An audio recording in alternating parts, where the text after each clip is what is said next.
BenVerlander, joining me now. And what an exciting opportunity for you, Ben, because I don't know anybody that has fanboyed over Shohei Ohtani, rightfully so, than you have. First, before we get into this amazing special from Fox Sports Films and Religion of Sports media company, let's talk about that love affair. At what point did you fall in love with Shohei, the player, and then the person?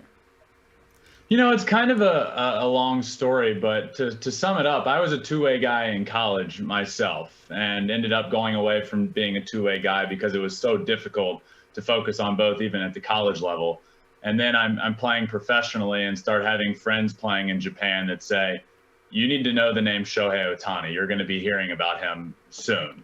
So I started following his career in Japan. I heard what he was doing, both pitching and hitting, became enamored with him then. And then he comes to the United States. He's doing it here. And then last year was just kind of the culmination of everything. He's healthy. He was finally able to do both and kind of on his schedule when he wanted to.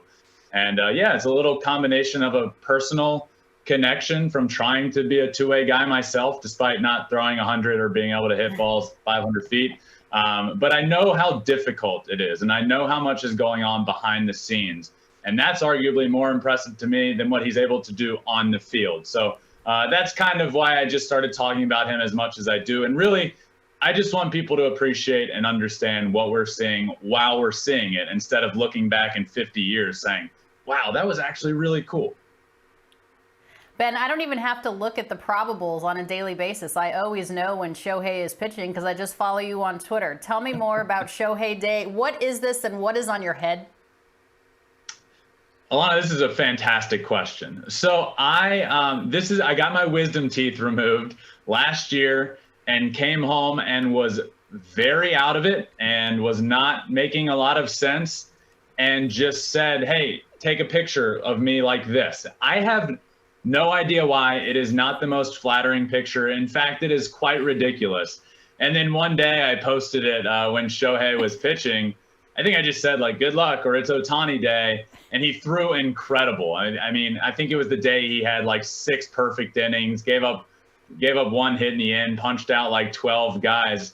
And it just became something that I kept doing every start he's had. And this year on the mound, man, he's been incredible. So I'm very superstitious, being a former baseball player myself. And I don't mess with success when it's happening for anybody. I like seeing people do well, and I'm not going to be the reason they're not. So I just keep on posting it. Yeah, I just always know when he's pitching. Thanks to you. I appreciate that. You are absolutely the president of his fan club and certainly the president of why Shohei Ohtani should be the MVP. Of course, the opposite end of that equation, many people say Aaron Judge should be the MVP because he's carrying that team who happens to be a postseason team. What is your status on that? You know, I can't look past what Aaron Judge is doing this year. This is one of the greatest offensive seasons of all time. There's no doubt about that. And I know he's a few games in a row now without hitting a home run, but we've seen that so many times this year. And right when people start worrying, he hits 2 home runs in that next game and he's right back on track. This time, if he hits 2 home runs in a game, guess what? He's breaking Roger Maris's record. He'll be at 62. I do believe he gets there. He's having one of the best Septembers of all time. There's no doubt about that. So look, I understand if and possibly when he wins the MVP award, Aaron Judge is having the epitome of an MVP season. It is the perfect MVP-esque season. I just, when you start looking at most valuable player, if you really look at that, I struggle to understand how you can be more valuable than an ace of a staff and your 2-3 hole hitter. It's just a guy that's doing both really well. If you look at his stats this year, it's Shohei Ohtani's stats. On the pitching side, he compares to Max Fried of the Braves, and on the hitting side, he compares pretty well to Austin Riley of the Braves, who was in MVP conversations for a while on the National League side. Now, obviously, the National League side of MVP is a little bit different because nobody's doing what Aaron Judge is doing. But I do understand Aaron Judge, and I am rooting so hard for him. Just at the end of the day, I think what Shohei is doing is the most valuable to a team. He's doing all of that from one roster spot, and it's quite the conversation. But look, I never want to take away what Aaron Judge is doing because it is fascinating to watch. He has the whole baseball world in the palm of his hands. I was watching a Yankees-Pirates game in mid-September when the Yankees are going to clinch a 2 seed and get a bye, and the game theoretically doesn't mean the most for them.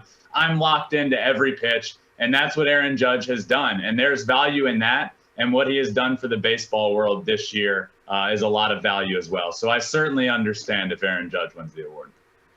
Ben, people would argue that Shohei Ohtani would certainly be the MVP if he was on a winning team, which leads me to my next question. One of the reasons when he was posted and teams were clamoring to get his talent on their squad, one of the reasons he didn't want to go to the Dodgers was because he wanted to hit, naturally. He wanted to be able to be that two-way player that he is. At the time, the Dodgers obviously didn't have the DH because it wasn't in both leagues. But Shohei Ohtani wants to win, and he wants to be on a competitive team. Do you think there's any part of him, because you did have this opportunity to really get in depth with him, is there any part of him that wishes he would have gone to a contender? And do you see Shohei being an Angel when he's a free agent?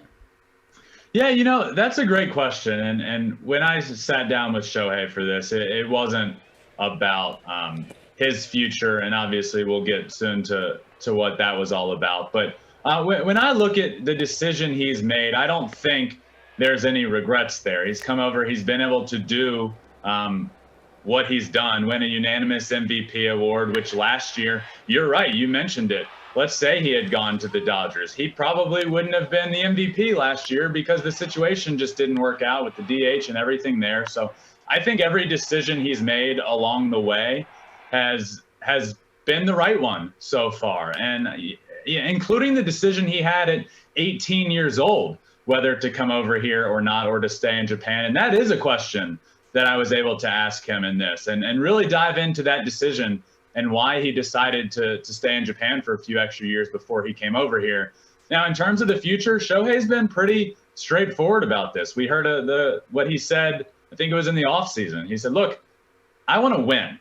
That's what I want to do. And I do believe he is loyal to the Angels. Obviously, he's playing there. He chose to play there. He wants to win there. I think all he wants is a motion from the organization to say, yeah, we want to win. We're willing to do it. And just for them to show it, because right now it's been a disservice to baseball fans, to the players themselves. Mike Trout and Shohei Ohtani, they're two of the best players in the game. Mike Trout has been the best player in the world for a decade, and we've seen him in the playoffs for one series. We as fans need better than that. And I want for those guys, for them to get into the playoffs. So I think it's going to come down to if they show a commitment to winning, because at the end of the day, Shohei made it clear, I want to win. And whether that's there or not, I don't know. And I don't know if he knows yet. All right, one more question for you, Ben, before I let you go. I'm having a hard time hearing you, but before I let you go, what was the best part about the opportunity to sit down in an exclusive interview with Shohei and really get to know him better than anybody else has had a chance to?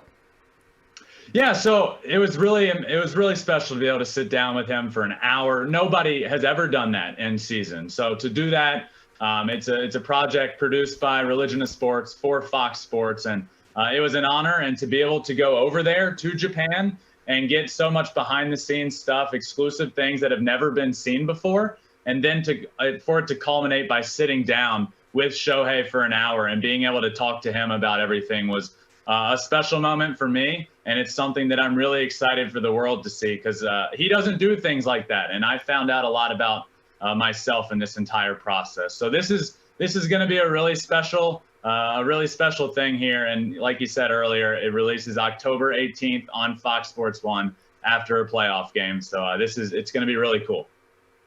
Yeah, I can't wait to see it. I know everybody else is looking forward to it as well. Great job on this, on getting the exclusive interview. Ben, thanks for taking the time to be with us about your boy. I know how much you love to talk about him, but really it has been interesting to watch him this year, and great to see what's to come. Ben Verlander, thanks so much. Of course. Thanks, Alanna.